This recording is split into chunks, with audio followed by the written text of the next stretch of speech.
বাস বানাবো, কিন্তু এটা অনেক সহজ হবে না। কেন কি যে বাসকে আমরা কাস্টমাইজ করছি ওটা হচ্ছে একটা ওয়ার্ল্ড স্ট্রিক্টেস্ট স্কুলে, আর আমরা ধরা পড়তে চাই না। তাই যদি সবকিছু প্ল্যানের হিসাবে যায়, আমরা সিক্রেটলি এই স্কুল বাসকে কাস্টমাইজ করতে পারবো। বাচ্চাদেরকে স্কুল থেকে পিক আপ করে ওদেরকে একটা বেস্ট হোম রাইড দেবো। আমাদের কাছে 6 ঘন্টা আছে, স্কুল শুরু হওয়ার আগে আমাদেরকে শিগগিরই বানাতে হবে। যাই। কি হলো? ক্যাব দাঁড়াও আমার জন্য, ক্যাব দাঁড়াও। চলো যাই। ও মাই গশ, কি করছো তুমি? তুমি আমার জন্য দাঁড়াওনি কেন? তুমি তো বললে আমাদের যেতে। আচ্ছা ঠিক আছে, চলো। আপনারা হয়তো ভাবছেন যে আমরা স্কুল বাস কোত্থেকে পেলাম। কেন কি আমরা প্রিন্সিপালকে দিলাম $10,000 আর বললো যে আমরা স্কুল বাস নিয়ে যা ইচ্ছে করতে পারি, কিন্তু স্কুল শেষ হওয়ার আগে ফেরত নিয়ে আসতে হবে যাতে বাচ্চারা নিজের বাড়ি যেতে পারে।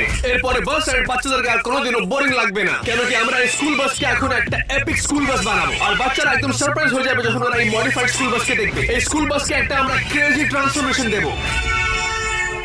আমরা বাড়ি চলে